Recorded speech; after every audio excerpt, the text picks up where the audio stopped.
Hello student, मैं हूँ रीना। आप देख रहे हो रीना अकेडमी चैनल। आप सभी का मेरे चैनल पर स्वागत है। मैं अपने आज के इस वीडियो में आपके लिए लाई हूँ एनसीईआरटी क्लास 4 हिंदी पुस्तक रिमझिम का लेसन नंबर 14 यानी पाठ 14, जिसका शीर्षक है मुफ्त ही मुफ्त। बच्चों, इस कहानी को लिखा है ममता पांड्या जी ने। इंग्लिश में इसको लिखा था, लेकिन इसका हिंदी में अनुवाद किया है संध्या राव जी ने। बच्चों, ये एक गुजराती लोक कथा है और एक बहुत ही प्यारी सी कहानी है, जिसमें भीखू भाई की लालच और उनके नारियल पाने की चाह के बारे में बताया गया है। तो आप सब बने रहिए इस वीडियो के अंत तक। इस वीडियो के अंत तक आपको इस कहानी की पूरी व्याख्या, अर्थ और इसके प्रश्न अभ्यास देखने को मिलेंगे। तो एक दिन भीखू भाई का मन नारियल खाने का हुआ। ताजा, मुलायम, कसा हुआ, शक्कर के साथ। मतलब ऐसा सुन के जो है, ऐसा सोच के भीखू भाई के मुंह में पानी आ गया। करके वो बोलने लगे। उसके बारे में सोचते ही भीखू भाई ने अपने होठों को चटकारा। वाह, क्या मीठा मीठा सा स्वाद होगा। लेकिन एक छोटी सी समस्या थी। घर में तो एक भी नारियल नहीं था। ओहो, अब मुझे बाजार जाना पड़ेगा। उन्होंने अपनी पत्नी लाभू बेन से कहा। लाभू बेन अपने कंधे उचकाकर बोली, खाना है तो जाना है। एक समस्या और थी। भिखूबाई ने कहा, पैसे खर्च करने पड़ेंगे। लाभू बेन बोली, हाँ, पैसे तो खर्च करने पड़ेंगे।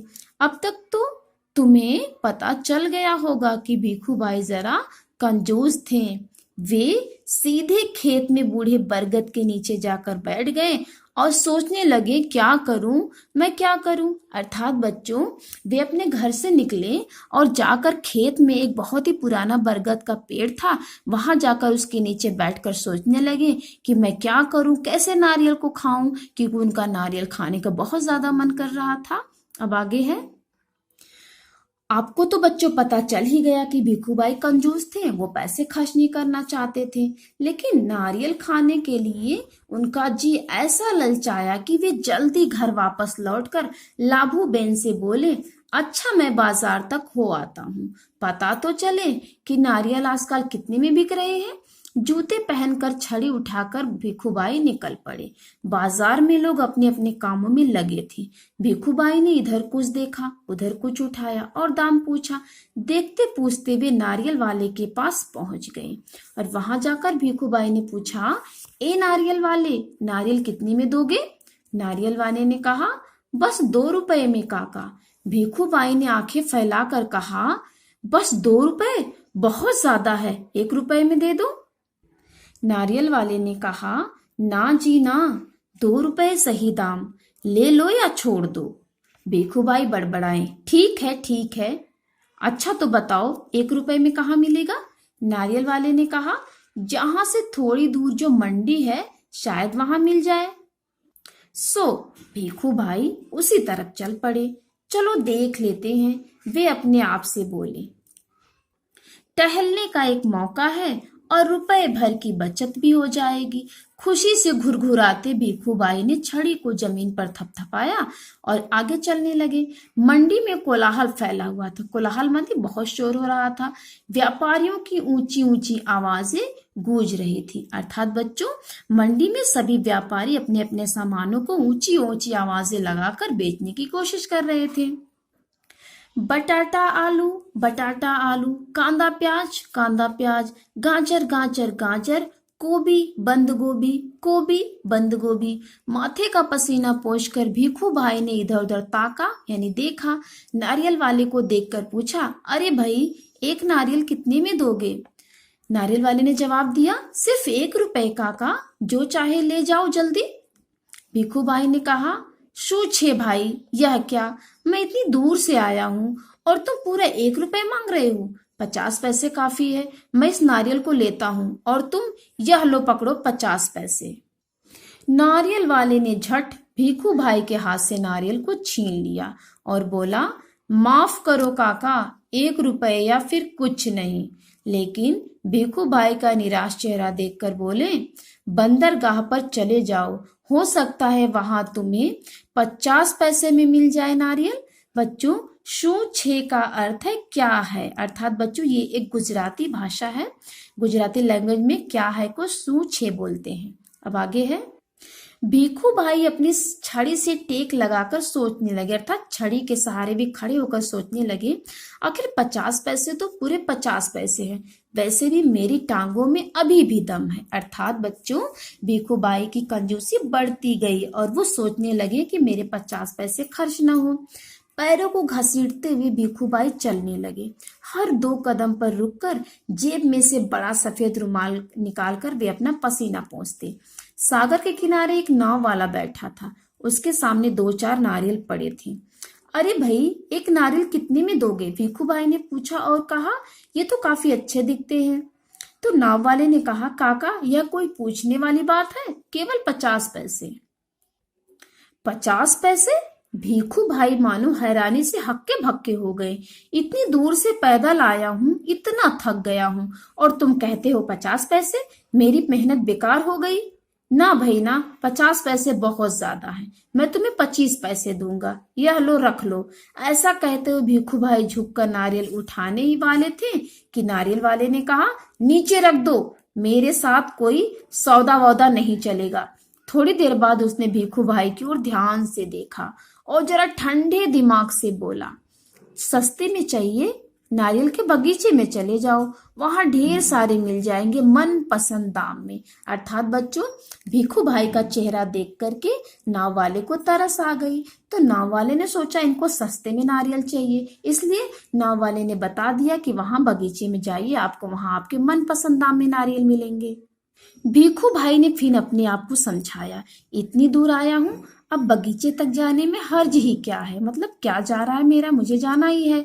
सच बात तो यह थी कि वे काफी थक चुके थे, मगर 25 पैसे बचाने के ख्याल से ही उनमें फुर्ती आ गई। भीखू भाई ने सोचा, 2 गुना चलना ज्यादा पड़ेगा, पर 4 आने बच भी तो जाएंगे, और फिर कोई भी चीज मुफ्त में कहाँ मिलती है, अर्थात फ्री में कहाँ मिलती है। भीखू भाई नारियल के बगीचे में पहुंच गए। वहां के माली को देखकर उससे पूछा, यह नारियल कितने में बेचोगे? माली ने जवाब दिया, जो पसंद आए ले जाओ काका, बस 25 पैसे का एक। देखो कितने बड़े बड़े हैं। हे भगवान, 25 पैसे? पूरा रास्ता पैदल आने के बाद भी जूते घिस गए, पैर थक गए, और अब भी पैसे देने पड़ेंगे? मेरी बात मानो, एक नारियल मुफ्त में ही दे दो। हाँ, देखो मैं कितना थक गया हूँ। बच्चों, भीखू भाई ने ये बातें माली से कहा। भीखू भाई की बात सुनकर माली ने कहा, अरे काका, मुफ्त में चाहिए ना? यह रहा पेड़ और वह रहा नारियल। पेड़ पर चढ़ जाओ और जितने चाहो तोड़ लो, वहां नारियल की कोई कमी नहीं है, पैसे तो मेरी मेहनत के हैं। सच? भीखू भाई खुशी से फूले न समाये और बोले, जितना चाहूं ले लो, मेरा यहाँ आना बेकार नहीं गया। और भीखू भाई जल्दी जल्दी पेड़ पर चढ़ना शुरू कर दिए। पेड़ पर चढ़ते चढ़ते भीखू भाई ने सोचा, बहुत अच्छे, मेरी तो किस्मत खुल गई, जितने नारियल चाहे तोड़ लूं और पैसे भी न दूं, क्या बात है। भीखू भाई ऊपर पहुंच गए। फिर वे टहनी और तने के बीच आराम से बैठ गए और दोनों हाथों को आगे बढ़ाने लगे सबसे बड़े नारियल को तोड़ने के लिए। जक, पैर फिसल गए। भीखू भाई ने एकदम से नारियल को पकड़ लिया। उनके दोनों पैर हवा में झूलते रह गए। ओ माँ, अब मैं क्या करूं? भीखू भाई चिल्लाने लगे। अरे भाई, मदद करो। उन्होंने नीचे खड़े माली से विनती की। माली ने कहा, वो मेरा काम नहीं काका, मैंने सिर्फ नारियल लेने की बात की थी, बाकी सब तुम्हारे और तुम्हारे नारियल के बीच का मामला है। पैसे नहीं, खरीदना नहीं, बेचना नहीं और मदद नहीं, सब कुछ मुफ्त। तभी ऊंट पर सवार एक आदमी वहां से गुजरा। तो भीखू भाई जोर जोर से उसे बुलाने लगे, अरे ओ ऊंट वाले, मेरे पैर वापस पेड़ पर टिका दो ना, बड़ी मेहरबानी होगी। ऊंट वाले ने सोचा, चलो मदद कर देता हूँ, मेरा क्या जाता है। ऊंट की पीठ पर खड़े होकर उसने भीखू भाई के पैरों को पकड़ लिया। ठीक उसी समय ऊंट को हरे हरे पत्ते नजर आए। पत्ते खाने के लालच में ऊंट ने गर्दन झुकाई और अपनी जगह से हट गया। बस वह आदमी ऊंट की पीठ से फिसल गया। अपनी जान बचाने के लिए उसने भीखू भाई के पैरों को कस कर पकड़ लिया। अब दोनों क्या करती। इतने में एक घुड़सवार आया, यानी घोड़े पर सवार हुआ एक आदमी आया। अरे सांभलो छो बच्चों, ये गुजरात का शब्द है, गुजराती शब्द है, इसका अर्थ है संभालो। पेड़ से लटके दोनों पुकारने लगे, अरे सुनो भाई, कोई बचाओ बचाओ। घुड़सवार को देखकर भिखू भाई ने दुहाई दी, ओ मेरे भाई, मुझे पेड़ पर वापस पहुंचा दो। हम 1 मिनट भी नहीं लगेगा, मैं घोड़े की पीठ पर चढ़कर इनकी मदद कर देता हूँ। ऐसा सोचकर घुड़सवार घोड़े पर उठ खड़ा हुआ। लेकिन कौन कहता है कि घोड़ा ऊंट से बेहतर है, अर्थात घोड़े को भी हरी हरी घास दिखाई देने पर तो दोनों एक जैसे ही हैं। घास के चक्कर में घोड़ा जरा आगे बढ़ा और छोड़ चला अपने मालिक को ऊंट वालों के पैरों पैरों से लटकते हुए। अर्थात बच्चों, भिखू भाई नारियल को पकड़ के लटक रहे थे और भिखू भाई के पैर को ऊंट वाले ने पकड़ा था और ऊंट वाले के पैर को घोड़े वाले ने पकड़ लिया। 1 2 और अब तीनों के तीनों झूलते रहे नारियल के पेड़ से।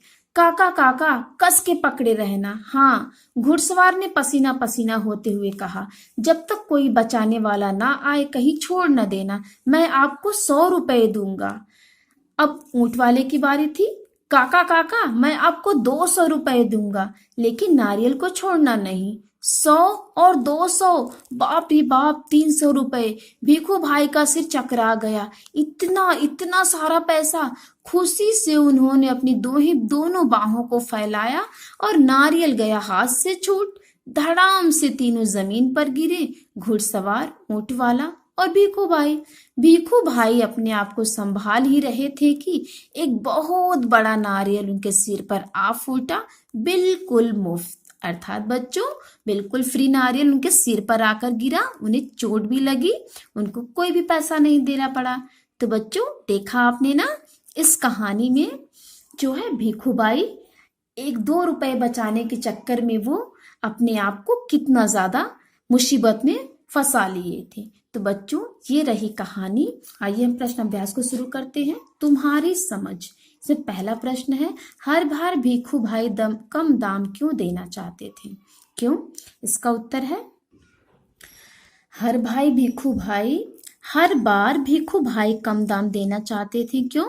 भिखू भाई कंजूस थे, तभी हर बार कम दाम देना चाहते थे। दूसरा प्रश्न है, हर जगह नारियल के दाम में फर्क क्यों था? इसका उत्तर है, नारियल के बगीचे से जितनी दूरी पर नारियल बिक रहा था उसी के हिसाब से दाम था। बगीचे के नजदीक दाम कम था, बगीचे से दूर दाम ज्यादा था। अब अगला प्रश्न है, क्या भिखू भाई को नारियल सच में मुफ्त में ही मिला? क्यों? इसका उत्तर है, नहीं, भिखू भाई को नारियल मुफ्त में नहीं मिला। उनको नारियल मुफ्त में खाना महंगा पड़ा। उन्हें बहुत दूर तक पैदल चलना पड़ा और अपनी जान मुसीबत में डालनी पड़ी। अंत में नारियल उनके सिर पर टपक पड़ा, जिससे उन्हें चोट भी लग गई। ठीक है बच्चों, अब अगला प्रश्न है, वे खेत में बूढ़े बरगद के नीचे बैठ गए। तुम्हारे विचार से कहानी में बरगद को बूढ़ा क्यों कहा गया होगा? इसका उत्तर है, हमारे विचार से बरगद का पेड़ बहुत पुराना होगा, तभी इसे बूढ़ा बरगद कहा गया होगा। अब नेक्स्ट है, भिखू भाई ऐसे थे। कहानी को पढ़कर तुम भिखू भाई के बारे में काफी कुछ जान गए होगे। भिखू भाई के बारे में कुछ बातें बताओ। क, उन्हें खाने पीने का शौक था। ख, वे बहुत कंजूस और लालची थे। ग, वे कम पैसे में अधिक सामान चाहते थे। घ, वे बहुत चालाक थे। अंगा, वे बहुत खुश होते थे तो होश खो देते थे। जैसा कि बच्चों हमने कहानी में पढ़ा था, बहुत ज्यादा पैसे पाने की खुशी में उन्होंने नारियल को छोड़ दिया और धड़ाम से जमीन पर आ गिरे। अब नेक्स्ट है, क्या बढ़ा क्या घटा। कहानी जैसे जैसे आगे बढ़ती है, कुछ चीजें बढ़ती हैं और कुछ घटती हैं। बताओ इनका क्या हुआ? ये घटे या बढ़े? नारियल का दाम घटा, भिखू भाई का लालच बढ़ी, रास्ते की लंबाई बढ़ती गई और भिखू भाई की थकान भी बढ़ी। अब नेक्स्ट है, कहो कहानी। यदि इस कहानी में भिखू भाई को नारियल नहीं बल्कि आम खाने की इच्छा होती तो कहानी आगे कैसे बढ़ती बताओ? तो बच्चों, या इस कहानी को आप दोबारा पढ़िए और इस कहानी में जहां पर नारियल शब्द का प्रयोग हुआ वहां पर आप आम लिख करके, आम वहां पे नारियल की जगह आम शब्द का प्रयोग करते हुए इस कहानी को दोबारा पढ़िए। सेम ऐसे ही कहानी आगे बढ़ेगी।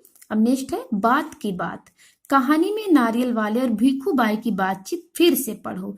अब इसे अपने घर की बोली में लिखो। तो इसका उत्तर बच्चों, आप स्वयं अपने घर की बोली में, आप अपने घर पे किस बोली का प्रयोग करते हो उस बोली के हिसाब से आप छात्र इसे स्वयं लिखें। अब नेक्स्ट है शब्दों की बात। नाना नानी, पतीली पतीला। ऊपर दिए गए उदाहरणों की मदद से नीचे दी गई जगह में सही शब्द लिखो। जैसे काका का काकी, दर्जी का दर्जिन, माली का माली, टोकरी का टोकरा, मटका का मटकी, गद्दा का गद्दी। तो बच्चों यहाँ पे जो है इसका जो है उल्टा अपोजिट लिखना था। जैसे काका का काकी होगा उल्टा, मालिन का माली, ऐसे ही सब इसका अपोजिट लिखना था। अब नेक्स्ट है मंडी। मंडी में कोलाहल फैला हुआ था।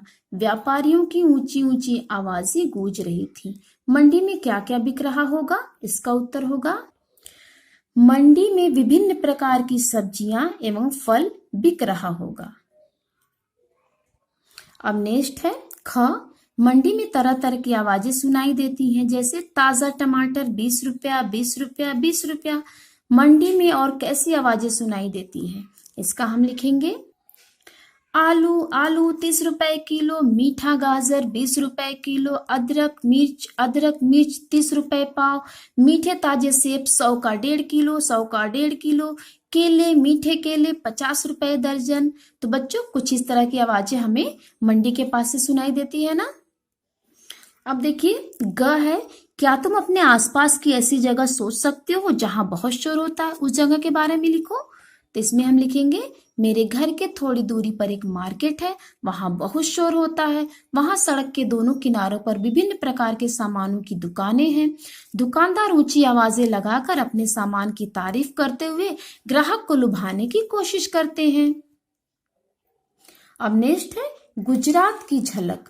मुफ्त ही मुफ्त गुजरात की लोक कथा है। इस लोक कथा के चित्रों में ऐसी कौन सी बातें हैं जिनसे तुम यह अंदाजा लगा सकते हो कि ये गुजरात की लोक कथा है? तो इसका उत्तर हम लिखेंगे इस लोक कथा में चित्रों में भीखू भाई के पहनावे, पेड़ पौधे, मंडी के दृश्य, ऊंट वाले, घोड़े वाले, माली आदि के वस्त्रों को देखकर हम अंदाजा लगा सकते हैं कि मुफ्त ही मुफ्त गुजरात की लोक कथा है। फिर यहाँ पर जो आपस में उन्होंने गुजरात के कुछ शब्द, गुजराती शब्दों का भी प्रयोग किया था बोलने में, उससे भी हम अंदाजा लगा सकते हैं। अब नेक्स्ट है ख। गुजरात में किसी का आदर करने के लिए नाम के साथ भाई, बेन यानी बहन जैसे शब्दों का प्रयोग होता है। तेलुगु में नाम के आगे गारू और हिंदी में जी जोड़ा जाता है। तुम्हारी कक्षा में भी अलग अलग भाषा बोलने वाले बच्चे होंगे, तो पता करो और लिखो कि वे अपनी भाषा में किसी को आदर यानी रिस्पेक्ट देने के लिए किन शब्दों का इस्तेमाल करते हैं। तो बच्चों यहाँ पे हम लिखेंगे प्रणाम, कि अपने से बड़ों को नमस्ते करने के लिए प्रणाम, अपने हम उम्र को नमस्ते या फिर गुड मॉर्निंग करते हैं। और हमारे साथ के कुछ बच्चे अस्सलाम वालेकुम, आदाब, सलाम इन जैसे शब्दों का प्रयोग जो अपने से बड़ों को आदर, सम्मान या रिस्पेक्ट देने के लिए करते हैं। तो बच्चों ये हमारे प्रश्न अभ्यास कंप्लीट हुए। आपको कैसे लगे? अगर अच्छे लगे तो प्लीज मेरे चैनल को सब्सक्राइब